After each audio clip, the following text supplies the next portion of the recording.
All right, good morning. Hello, everyone. Welcome. Happy Monday. This is Devoted Heartline with the Monday Awareness Upgrade. So, our topic for today or for this week is about the yogic principle of ahimsa. So, ahimsa is the first of the yama, which are the ethical foundations of a yogic practice. So, if you're not familiar, there's 8 limbs or 8 steps in the yogic path. And the first 2 are just about how you live. So having nothing to do with yoga poses, having nothing to do with meditation, just about how you live with regard to yourself, your inner world, and with regard to how you interact in the outer world, okay, so to other people.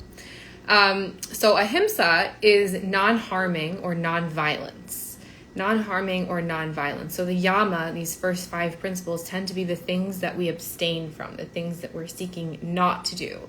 So we're seeking not to harm or not to enact violence. Okay, so violence might sound pretty clear, okay, like don't hurt anyone physically. But when we talk about it in terms of non-harming, then it makes it a little bit more broad and a little bit more deep as far as how we can relate to this principle. So not only how do you harm other people perhaps with your words and actions, but including yourself as part of the equation. So how do you harm yourself?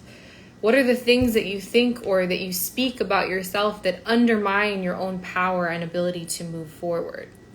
So looking at that, what are the things that you do that make you a little bit less, a little bit more dull or a little bit less energy to move forward and to be the best that you can be, to feel the best that you can feel, to speak the most powerful and effective and the words that enact peace in the world as opposed to the opposite. So regarding yourself and regarding others. I called this talk ahimsa or non-harming as a point of focus because ahimsa, non-harming, is an ideal, right? We all experience hurt. And realistically, we all enact hurt on others as well. Sometimes that is needed. Sometimes we need to stand up for ourselves. We need to set a boundary. We need to do something that will cause somebody else to be uncomfortable or to suffer, but it's for good reason. Okay? Sometimes we need to just have our own boundaries and our own space in the world in a way that other people might not like or might not agree with. And so that could be considered harming in a certain way, but it's, the complete practice of ahimsa, of non-harming, we also have to couple with forgiveness, okay? So forgiving ourselves for the harm that we do cause to ourselves and others, and remembering that it's a point of focus, so it's something that we keep coming back to, just like a meditation practice, or just like any habit that you're looking to create, right? You do it, it's like, okay, this feels good, this is going okay, and then you lose it a little bit. Your mind wanders, okay? You eat the cookie that you were intending not to eat for whatever reason, whatever your goal is regarding your nutrition and your health and your body, okay? So you stray from the path in some way, and then you come back. So it's a point of focus. So maybe you do something that causes harm for yourself, your mindset, your body, how you feel. Maybe you love wine and you have a little bit too much wine. Okay, and then you don't feel well. So then you went from something that you enjoy to something that has started to cause harm for yourself, both in the moment. You might not be able to act the way that you want to act, and you also might not feel well the next day or later on based on what you've consumed. Okay, so we all do things that are imperfect or that cause harm to ourselves. So thinking of ahimsa, non-harming, as a point of focus to keep coming back to over and over and over again.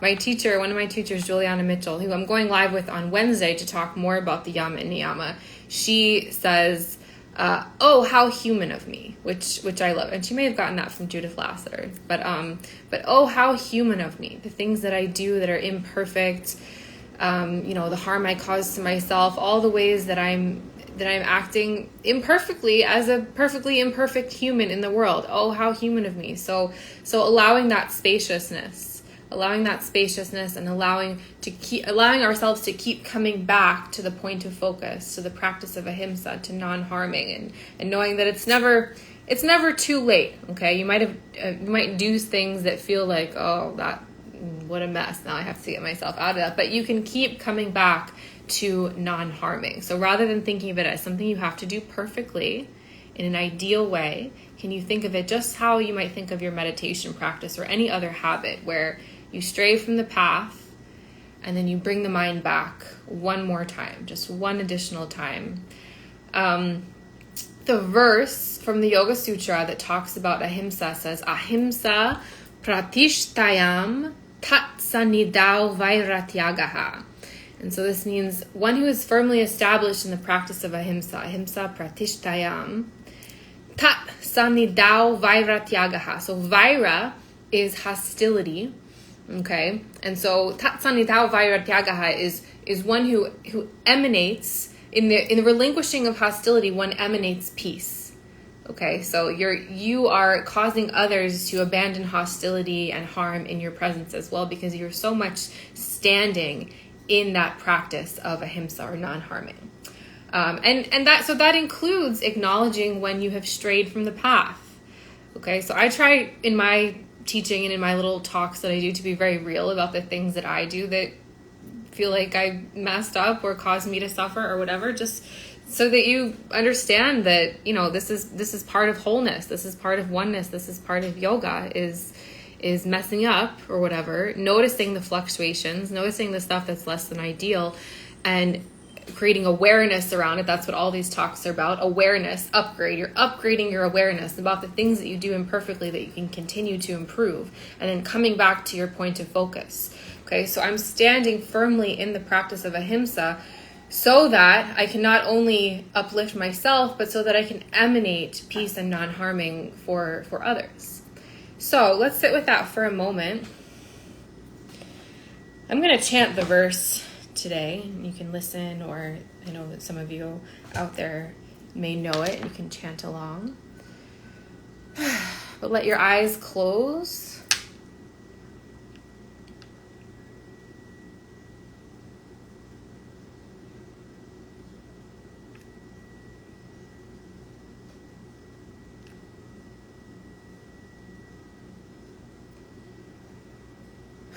And if there's anything on your mind or anything that you feel that has been a little bit less than ideal today or lately, as far as harm or suffering inflicted upon yourself. So what are the thoughts that have been moving through your mind? What have you been telling yourself about yourself?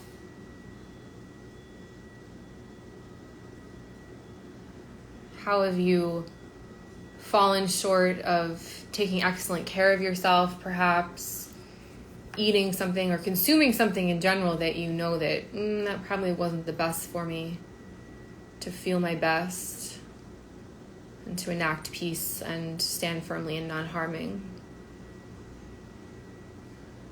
Bring one of your hands to your heart and one to your belly.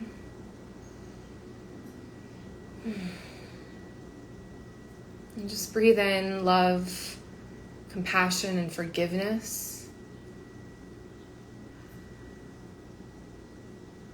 for the way in which you are moving imperfectly through the world.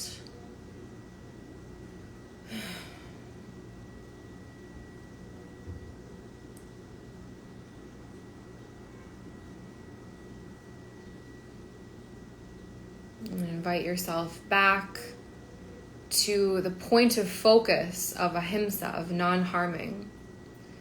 So even if I messed up a whole bunch of stuff, can I come back right now? Can I refocus? Can I stand firmly in taking excellent care of myself? Can I stand firmly in peace in such a way that I uplift myself and I also emanate peace? So again, the verse ahimsa, but it's pronounced in the verse ahinsa with an N sound to blend to the next letter. Ahimsa pratishtayam tat sanidau vairatyagaha. Ahimsa pratishthayan tatsanitau vairatyagaha.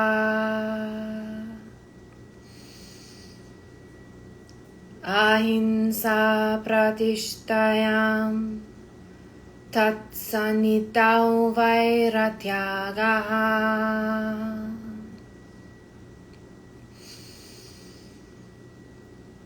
Ahimsa pratishtayam tatsanitau vairatyagaha.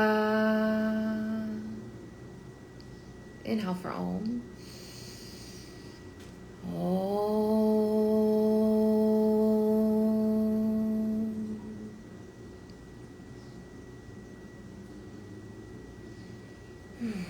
And bowing your head to your heart, to your body. And if there's one thing that you can commit to for today, or it's a new moon. I believe the new moon arrives tomorrow, but it's a new moon, so it's about to be the beginning of a moon cycle, a potent time to begin things. But so if there's one thing that you can begin today to take better care, to stand more in peace and non-harming, what would that be? What's one thing you can do? Letting the eyes open and the gaze lift.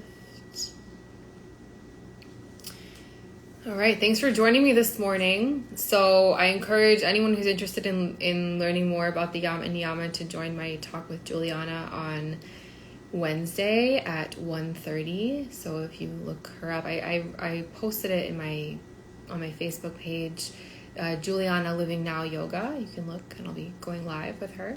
And then my program, the 13-week Live Your Yoga 13-week transformation, begins August 27th. So that will be an in-depth exploration of all 10 Yama and Niyama and ways to apply them to your life. I'm doing an early bird pre-launch special this week if you book a call with me. So yeah, reach out if you have any questions, and I'll see you soon.